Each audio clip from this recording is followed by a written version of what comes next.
कहानी जो है ये कुंवर रघुराज प्रताप सिंह उर्फ तूफान सिंह उर्फ राजा भैया, जो शायद सबसे ज़्यादा जिस नाम से लोग जानते हैं। मुझे नहीं मालूम बाहर मतलब कुंडा और यूपी के बाहर कुंवर रघुराज प्रताप सिंह कितने जानते हैं या तूफान सिंह के नाम से कितने जानते हैं, लेकिन राजा भैया ऐसा एक नाम है जिससे बहुत सारे लोग वाकिफ़ होंगे।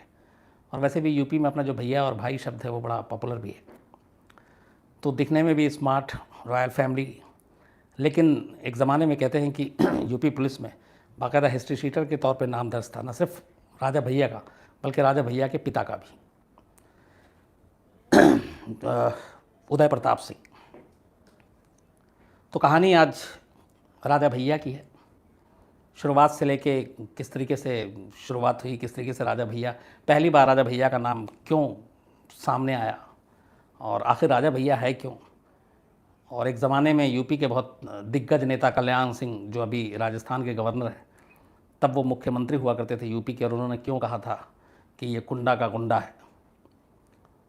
तो वो सारी चीज़ें मैं कोशिश करूँगा आज आपको मैं बताने की। यूपी में एक जगह है प्रतापगढ़, और उस प्रतापगढ़ के अंदर ही आता है एक भद्री रियासत। पुराने ज़माने में छोटे छोटे सारे रियासत और ये सारी चीज़ें हुआ करती थी। तो उसी भद्री रियासत में जन्म होता है कुंवर रघुराज प्रताप सिंह का। इस पूरी फैमिली में जो एक बहुत फेमस नाम था वो रघुराज प्रताप सिंह यानी राजा भैया के दादा का। इनके दादा राजा बजरंग बहादुर सिंह ये फ्रीडम फाइटर रहे। इसके अलावा पंतनगर जो एग्रीकल्चर यूनिवर्सिटी है, कृषि विश्वविद्यालय, उसके ये फाउंडर वाइस चांसलर भी थे। इसके अलावा हिमाचल प्रदेश के ये गवर्नर रहे, राजा बजरंग बहादुर सिंह, मतलब राजा भैया के दादा।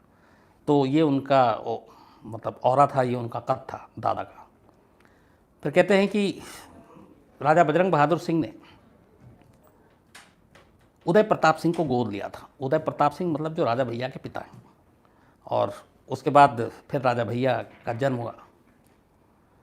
अब जो उदय प्रताप सिंह थे वो तो खुद देहरादून के दून जाने माने स्कूल में पढ़ाई लिखाई की, बट एक कहानी ये भी है कि उनको ये लगता था कि पढ़ने लिखने से ज़्यादा लोग बुज़दिल हो जाते हैं, तो वो राजा भैया को जो है वो हाई फाई स्कूलों में या कॉलेज में, यूनिवर्सिटी में नहीं भेजना चाहते थे। तो शुरुआत में उन्होंने इलाहाबाद में पढ़ाई करवाई और फिर लखनऊ यूनिवर्सिटी भेजा, और वहाँ से राजा भैया ने लॉ की डिग्री ली। इसके अलावा मिलिट्री साइंस और मध्यकालीन भारत के इतिहास में भी डिग्री ली, और पढ़ाई लिखाई, और तब तक सब कुछ ठीक चल रहा था। लेकिन उस ज़माने में भी कहते हैं कि जो राजा भैया के पिता, उनके बारे में पुलिस में बाकायदा जो रिकॉर्ड था वो ये था कि वो एक हिस्ट्री शीटर भी हैं, और कुछ लोग हैं जिनके गिरोह के वो सरगना के तौर पे देखे जाते हैं। और राजा भैया का भी आगे चलकर नाम इसी सिलसिले में जुड़ा। राजा भैया के बारे में दो तीन चीज़ एक और है कि जो पूरे कुंडा में लोगों को मालूम है, वो ये कि राजा भैया घुड़सवारी के, निशानेबाजी के, चूँकि रॉयल फैमिली से आते हैं, शौकीन हैं। और वहाँ के लोगों की ये भी धारणा और मानना है कि राजा भैया साइकिल से लेकर जहाज़ तक चला लेते हैं। हालांकि भी इसकी कोई वो नहीं है कि जहाज़ कब उड़ाया, पायलट का कोई लाइसेंस उनके पास इस तरह का है कि नहीं। लेकिन 2009 में कहते हैं कि एक एयरक्राफ्ट भी क्रैश हुआ था। अब कई सौ करोड़ के मालिक, कई सौ एकड़ में फैली इनकी रियासत। उसका राजा भैया धीरे धीरे बड़े होते हैं। पहली बार 1993 में जब उम्र 25 साल के आसपास थी, तब पॉलिटिक्स में उतरते हैं, और कुंडा विधानसभा सीट से एक इंडिपेंडेंट कैंडिडेट के तौर पर चुनाव लड़ा जाता है, और राजा भैया चुनाव जीत जाता है। वो जो शुरू हुआ था लगभग 25-26 साल की उम्र में पहली बार चुनाव जीते, उसके बाद 1996 के, देन 2002, 2007, 2012, 2017, मतलब पिछले करीब 25 साल से राजा भैया एक विधायक के तौर पर, और कभी किसी पार्टी के साथ चुनाव नहीं लड़ा, हमेशा इंडिपेंडेंट। और ये भी कहते हैं कि सामने कोई उस इलाके में कुंडा विधानसभा से खड़े होने की हिम्मत भी नहीं करता। शायद वो दबंगई, और शायद वो जो राजा भैया का वहाँ उस इलाके में जो चीज़ें मशहूर हैं, उसकी एक वजह ये भी है। तो कोई भी पार्टी इस तरह का उम्मीदवार खड़ा भी नहीं करती। हालांकि राजा भैया की हर पार्टी के साथ दोस्ती है, समाजवादी पार्टी से ख़ासतौर पे ज़्यादा दोस्ती है। एक अपवाद के तौर पे सिर्फ बीएसपी को ऑफसाइड कर दें, जिससे कभी बनी नहीं। वहाँ वो कांग्रेस हो, बीजेपी हो, समाजवादी पार्टी हो। बल्कि राजा भैया कई बार ओपनली बोल चुके हैं कि मुलायम सिंह यादव उनके मतलब सबसे ज़्यादा वो गुरु और वो हैं, और जो कल्याण सिंह और बाकी लोग हैं, बल्कि राजनाथ सिंह जो सीएम रहे, जो अभी होम मिनिस्टर है, वो उनके रिश्तेदार हैं, वो हमेशा ये कहते हैं। तो इन सब का असर है कि कभी कई बार फिल्मों में आपने देखा होगा, हिंदी फिल्मों में बहुत सारी ऐसी कहानियाँ आई हैं जहाँ एक नेता होता है, एक दबंग टाइप का होता है और उसके आगे कोई खड़ा नहीं होता और कभी कोई उसको चुनाव नहीं लड़ता उससे। लगभग यही सीन, यही मंजर वहाँ का है। मैं उस कुंडा इलाके में गया हूँ और लोगों से बात किया, मुझे नहीं मालूम कि वो लोग डर है या इज्जत है क्या है, लेकिन ज़्यादातर लगा कि डर ही है, क्योंकि पता चल जाता है लोगों से बातचीत करके। कोई भी राजा भैया के खिलाफ सवाल ही नहीं है कि मुँह खोल दे या कुछ बोल दे। कुंडा में रहना है तो फिर आप बोल नहीं सकते, ये धौंस है और ये दबंगई है वहाँ पे। लेकिन राजा भैया और क्राइम, इसका जो आमना सामना होता है पहली बार, वो जब राजा भैया चुनाव लड़ने जा रहे थे उस वक्त की ये शुरुआत होती है।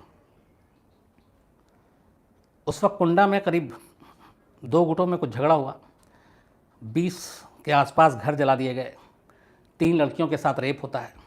घर जल रहा है लेकिन कोई बुझाने के लिए नहीं जाता है, और कहते हैं कि पानी नहीं, जबकि बराबर में एक तालाब था उसमें पानी है, लेकिन किसी ने कोशिश नहीं की। और इन सारी चीज़ों को लेकर राजा भैया पे उंगली उठती है। और तब कल्याण सिंह जो है वो मुख्यमंत्री यूपी के हुआ करते थे, और तभी उन्होंने कहा था कि इस कुंडा के गुंडा को देख लूँगा, और कुंडा का गुंडा नाम दिया था राजा भैया के लिए। और ये पहला इंसिडेंट था जो लड़ाई हुई थी और जो 20 घर जलाए गए, लड़कियों के साथ रेप बाकी। हालांकि इसमें राजा भैया को कानूनी कभी कोई सज़ा और कुछ चीज़ें हुई नहीं, लेकिन इसको लेके उंगली उठी, जिसके बाद फिर कल्याण सिंह भी भड़के, और कल्याण सिंह ने कहा था कि हम मतलब इसको सज़ा दिलाएंगे इस, और बख्शेंगे नहीं जो गुनहगार होगा।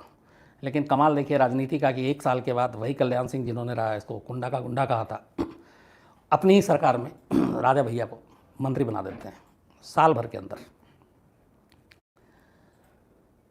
इसके बाद राजा भैया की राजनीति में एंट्री, अब उसके बाद विधायक, फिर मंत्री, लेकिन मायावती से कभी पटी नहीं। और कहते हैं कि एक बार ऐसा हुआ था कि शायद राजा भैया ने किसी समारोह में, किसी फंक्शन में मायावती के लिए कोई अपशब्द कह दिए थे, और उसको लेके मायावती का भी गुस्सा था राजा भैया को लेकर। तो जब मायावती उत्तर प्रदेश की सरकार में आई तो 2002 में राजा भैया को गिरफ्तार करवा लिया गया और कहा गया कि ये एक आतंकवादी के तौर पर सामने रखा गया और जेल भेज दिया गया। इसके अलावा बीजेपी के एक विधायक थे पूरन सिंह बुंदेला, 2002 में उन्होंने राजा भैया के खिलाफ एक कंप्लेंट लिखाई कि वो किडनैपिंग करने की कोशिश की, और इस मामले में भी राजा भैया को फिर अरेस्ट किया गया। अब ये सारी चीज़ें चल रही थी। इस बीच में राजा भैया को लेकर के एक बड़ी चीज़ थी कि राजा भैया का जो कुंडा में अपनी पूरी जो एम्पायर है, रियासत है, वहाँ एक तालाब है जो करीब 600 एकड़ में फैला हुआ है। 600 एकड़ के पूरे रियासत के बीच में एक तालाब, और उस तालाब के लिए को तमाम बातें कि राजा भैया जो अपने दुश्मन होते हैं उनको तालाब में फेंक देता, और तालाब में मगरमच्छ है और वो मगरमच्छ का निवाला बन जाता, मगरमच्छ खा लेता। तो ऐसे किस्से बहुत थे, लेकिन कभी इस बारे में कोई पुख्ता सबूत नहीं मिला। हाँ, जब मायावती ने गिरफ्तार करके जेल भेजा, उसके बाद कुंडा में छापेमारी कराई और इस तालाब की भी फिर तलाशी ली गई, तो उस तालाब से जब वहाँ पे खुदाई उदाई भी की गई तो एक कंकाल मिला था, और बाद में पता चला कि वो जो कंकाल था वो उसी कुंडा इलाके के ही एक नरसिंहगढ़ गांव पड़ता है उस विधानसभा क्षेत्र में, तो उसी गांव के रहने वाले संतोष मिश्र नाम के एक शख्स का था जो तालाब से कंकाल मिला था। और संतोष मिश्र की कहानी ये सामने आई थी कि एक बार संतोष मिश्र का स्कूटर जो है वो राजा भैया का काफ़िला गुजर रहा था और वो उससे टकरा गया राजा भैया की गाड़ी से, और बस इस बात पे संतोष मिश्र को बहुत बुरी तरह पीटा गया। पीटने के बाद उसी तालाब में लाकर फेंक दिया गया, और बहुत बाद में फिर उसका कंकाल मिला। तो ये बात 2001-2 की है। हालांकि इन सारी चीज़ों में तालाब को लेके कभी भी मतलब पुख्ता तौर पे कि वाकई उस तालाब में ऐसा मगरमच्छ है और उस तालाब में दुश्मनों को फेंक दिया जाता है। एक मुझे याद आ रही फिल्म एक शान में भी इस तरह का एक सीन था जिसमें शाकाल कुर्सी पे बैठा होता है, इस वक्त जैसे मैं बैठा हूँ, और वो घुमाता रहता है टेबल और कुर्सी, और फिर कुर्सी पीछे पलटती और नीचे अंदर मगरमच्छ था। ये शान फिल्म। तो कुछ कुछ ऐसी ही बातें होती थी कि इस तालाब में ऐसे दुश्मनों को फेंक दिया जाता था और मगरमच्छ उसको अपना शिकार बनाता था। हालांकि इस बारे में कई बार पत्रकारों ने जब पूछा तो राजा भैया ने यही कहा कि अगर मगरमच्छ होता तो मेरे तालाब की सारी मछलियों को खा जाता, लेकिन वहाँ मछलियाँ भी हैं, तो ये सारी बेकार की चीज़ें हैं। एक कहानी ये भी है कि एक बार लालू प्रसाद यादव जब पहली बार राजा भैया से मिले तो पहला सवाल ही यही था, क्या तुम्हारे तालाब के बारे में बड़ा सुना है, क्या सच में मगरमच्छ है क्या? ये भी किस्सा है ओरिजिनल। तो खैर जब मायावती का दौर था तो मायावती के दौर में गैंगस्टर एक्ट से लेकर आतंकवाद निरोधक कानून पोटा जो है वो तक राजा भैया पे लगाया गया और तालाब की वो सारी तलाशी ली गई, AK-56 राइफल भी दिखाया गया और फिर इसी पोटा के तहत राजा भैया को जेल के अंदर डाल दिया गया। लेकिन उसके बाद 2003 में फिर मुलायम सिंह की सरकार आती है और सपा के साथ राजा भैया के शुरू से अच्छे रिश्ते रहे, तो फिर पोटा हटा लेती है स्टेट सरकार। हालांकि सुप्रीम कोर्ट फिर उस वक्त कुछ उसमें अड़ंगा डालती है, सरकार के इस फैसले के खिलाफ इनका कहना था। लेकिन उसके बाद धीरे धीरे ये केस ख़त्म हो जाता है और फिर से वो मंत्री बनते हैं मुलायम सिंह की सरकार में। जो लास्ट 2017 का विधानसभा चुनाव हुआ यूपी में, उसमें जो आप हल्फनामा हर कैंडिडेट को देना होता है, आपके पास कितनी संपत्ति है, कितने मुकदमे हैं, क्या है, तो उसके हिसाब से इस वक्त राजा भैया के ऊपर सिर्फ एक मुकदमा है, बाकी सारे मुकदमे या तो ख़त्म कर दिए गए या गवाह नहीं मिले या सबूत नहीं थे। ये सारी चीज़ें थी। लेकिन इस पूरे मामले में राजा भैया के ऊपर जो सबसे बड़ी उंगली उठी और उनकी दबंगई और सारी चीज़ों को लेकर,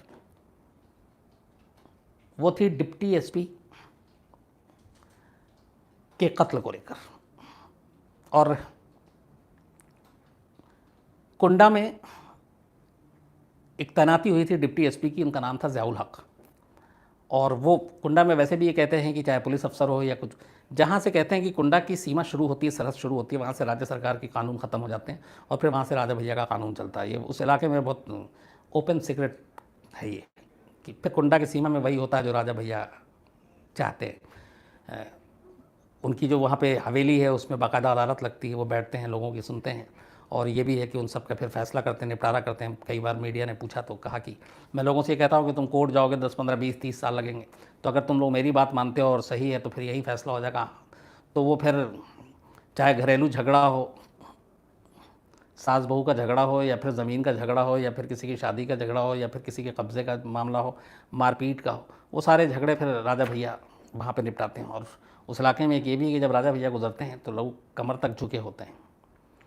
एक चीज़ और भी है, और ये भी सच है, कि जो राजा भैया की हवेली है कुंडा में, उस हवेली के अंदर कोई भी कार, जो उनकी अपनी कार है पूरी फैमिली की, वो जब तक मेन गेट के अंदर है तो वो कार स्टार्ट नहीं होती। कार जब गेट, हवेली के गेट के बाहर आ जाती है तब उसको स्टार्ट किया जाता है और हवेली से लेकर गेट तक उस कार को बाकायदा खींच के लाया जाता है और धक्के दे के लाए जाते हैं, जो वहाँ के उनके लोग मुलाजिम जो है वो करते हैं। तो इसको कई तरह से जोड़ के देखा गया। एक कहा गया कि जो पुराने जिस तरीके के राजा महाराजा की अपने वो थी कि बग्घियाँ खींचते हैं लोग तो वो टशन है। कुछ का कहना था कि वो अपने आप को अभी भी उसी दौर में देख रहे हैं, इसलिए वो गाड़ियों को खिंचवाते हैं शाही ठाट और वो अंदाज़ दिखाने के लिए। तो इस पर एक बार राजा भैया से सवाल पूछा गया था कि ये आपकी गाड़ी जो है, आपके जो अंदर हवेली है वहाँ से लेके गेट तक, ये जब इंजन है, गाड़ी ठीक है, नई गाड़ी है, महंगी गाड़ी है, तो आप चालू करके भी आप बाहर तक ला सकते हो, तो खींच के क्यों? तो उनका जवाब था कि जो उनके पिताजी हैं उदय प्रताप सिंह, वो पर्यावरण के बहुत बड़े प्रेमी हैं और वो कभी नहीं चाहते हैं कि इस के अंदर क्या पर्यावरण पे कोई असर पड़े। तो गाड़ी स्टार्ट होते है तो उससे प्रदूषण निकलता है, इसलिए इस गाड़ी को जब गेट के बाहर चली जाती है तब वहाँ पे स्टार्ट करते हैं। हवेली के अंदर सवाल ही नहीं कि गाड़ी स्टार्ट कोई कर सके। अब लेकिन इसमें कई सवाल भी उठते हैं कि आपके गेट तक के तो आपने ध्यान दे दिया प्रदूषण, पर गेट के बाहर भी तो हरियाली है, पेड़ पौधे हैं, तो वहाँ गाड़ी स्टार्ट होने से तो जाहिर सी बात है वहाँ भी प्रदूषण होगा। लेकिन ये कि शायद अपने घर का माहौल, अपने घर का वातावरण अच्छा हो तो ये सोच है, बाकी जगह कहीं भी प्रदूषण हो कोई फ़र्क नहीं पड़ता, शायद ये भी सोच हो सकती है, क्योंकि सवाल तो उठेगा। लेकिन उनके घर के अंदर कभी गाड़ी स्टार्ट नहीं होती, बाहर निकलने के बाद होती है। तो खैर ये सारी चीज़ें चल रही थी। लेकिन राजा भैया फिर उसके बाद मंत्री थे, कई मंत्रालय उन्होंने देखे अलग अलग पार्टियों में। लेकिन जो सबसे बड़ा फिर एक हंगामा उठा वो डिप्टी एसपी ज़ियाउल हक की जब कुंडा में तैनाती हुई। तैनाती के बाद कुंडा के चूँकि ज़्यादातर मामले राजा भैया और ये सारे लोग संभाल लेते हैं, एक ज़मीन को लेके एक झगड़ा चल रहा था कुंडा में। और ये झगड़ा चल रहा था दो लोगों के बीच में।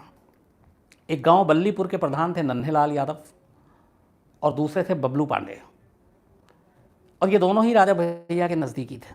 लेकिन ज़मीन का एक टुकड़ा था जिसको लेके ये दोनों अपने अपने दावे कर रहे थे। ये जो नन्हे और बबलू के बीच में झगड़ा चल रहा था, ये झगड़े की वजह ये थी कि नन्हे ने ही बबलू से ज़मीन खरीदी थी, लेकिन इस ज़मीन पे कामता नाम के किसी आदमी का और मालिकाना दावा था, और कामता भी राजा भैया के करीबी थे। और जो राजा भैया का ड्राइवर और बहुत ख़ास है गुड्डू सिंह, वो इन सारी चीज़ों के बीच में था। तो इसी ज़मीन के झगड़े को लेकर गुड्डू को एक मौका मिल गया। गुड्डू की कुछ नन्हे से पुरानी दुश्मनी भी थी पंचायत के चुनाव को लेकर। अब यहाँ पे ध्यान ये दीजिएगा कि गुड्डू राजा भैया का ख़ास और गुड्डू की नन्हे से दुश्मनी चल रही है। तो एक दिन इसी झगड़े में नन्हे की गोली मारकर हत्या कर दी गई, और उसके बाद उसके भाई की भी लाश जो है उसी गांव में मिली। पुलिस ने इसमें कोई एक्शन नहीं लिया, जबकि सबको पता था कि ये किसने किया क्या। एक गुड्डू सिंह का भी नाम आ रहा है, लेकिन किसी की हिम्मत नहीं, क्योंकि गुड्डू सिंह इनडायरेक्टली सीधे राजा भैया, तो राजा भैया के खिलाफ कौन जाए। तो ये सारी चीज़ें चल रही थी। पुलिस भी एक तरह से बहुत दर्शक बनी हुई थी, क्या करे क्या ना करे। तो जब पुलिस ने कोई कार्रवाई नहीं की और घर वाले लगातार नाम ले रहे हैं कि इन लोगों ने मारा है, तो फिर नन्हे के फैमिली वाले, गांव वाले, इन लोगों ने धरना प्रदर्शन, विरोध प्रदर्शन शुरू कर दिया, और जगह जगह इन लोगों ने धरना जाम ये करना शुरू कर दिया। तो जब ये चीज़ें उठने लगी तो पुलिस के ऊपर भी प्रेशर आया कि कुछ करो। तो ऐसी एक भीड़ को उस दिन हिंसक हो गई, तो पुलिस को कुछ फायरिंग करनी पड़ी, आंसू गैस के गोले छोड़ने पड़े। इससे भीड़ और भड़क गई। इसके बाद उस भीड़ ने पुलिस पे हमला कर दिया। अब उसी हमले में गांव वाले और इनमें ज़ियाउल हक जो डिप्टी एसपी थे, उस वक्त ड्यूटी पे गए थे अपनी लश्कर लेकर, उनको घेर लिया गया और उनको बहुत बुरी तरह से पीटा गया। और पीटने के बाद नज़दीक से डिप्टी एसपी ज़ियाउल हक को 3 गोली मारी गई और उनकी मौके पर ही मौत हो गई। इस हादसे के बाद खैर बाकी पुलिस वाला है, बॉडी को उठाकर ले जाया गया, पोस्टमार्टम हुआ। डिप्टी एसपी ज़ियाउल हक की जो सर्विस पिस्टल थी वो भी गायब थी। कहते ये हैं कि उन्हीं की पिस्टल से उनको गोली मारी गई थी।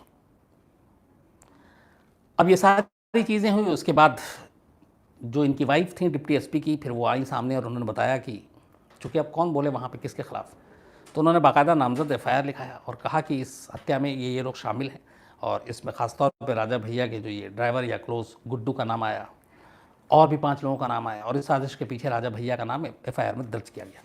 जब ये सारी चीज़ें हो रही थी तब राजा भैया यूपी की सरकार में जेल मंत्री थे। इसके बाद अब बहुत ज़्यादा प्रेशर आता है, तो फिर सरकार भी जो है दबाव में आती है और राजा भैया को मंत्रिमंडल से हटा दिया जाता है और उनको इस्तीफ़ा देना पड़ता है। मामले की जांच चलती रहती है, मीडिया में भी ये खबर बहुत आई। उसके बाद फिर ये पुलिस से मामला लेके सीबीआई को सौंप दिया जाता है, सीबीआई जांच करती है। सीबीआई इसमें जो बाकी ज़ियाउल हक की जो वाइफ थी, उन्होंने जिन जिन लोगों के नाम लिखे थे उन सब के खिलाफ कार्रवाई करती है, एक्शन लेती है। लेकिन अपनी पूरी जांच में फिर सीबीआई लास्ट में राजा भैया को क्लीन चिट दे देती है। इसके बाद वो क्लीन चिट देने का रिपोर्ट कोर्ट में पेश करती है, सीबीआई के कोर्ट में। लेकिन सीबीआई की स्पेशल कोर्ट कहती है कि नहीं, आप इसमें और एविडेंस जोड़िए और आप देखिए। तो मतलब सीबीआई के इस रिपोर्ट से कोर्ट उस वक्त सहमत नहीं थी और वो कहती है कि आप इसके ऊपर जांच कीजिए। तो ये पूरा मामला हुआ। उसके बाद राजा भैया फिर से चुनाव जीतते हैं, फिर से मंत्री सपा की सरकार में बनते हैं, फिर 2017 का चुनाव होता है, फिर से वो उसमें भी जीत जाते हैं, और फिर वो अपनी पार्टी भी बनाते हैं, शायद जनसत्ता पार्टी करके, और उनकी ये पूरी जो है अपनी एक साम्राज्य वो चलता रहता है। अब ये तो हो गई राजा भैया के पूरे जो उनकी विरासत है, जो उनके क्राइम की दुनिया है, उनके ऊपर शुरू में उन फादर और ये दोनों हिस्ट्री शीटर के तौर पे नामजद।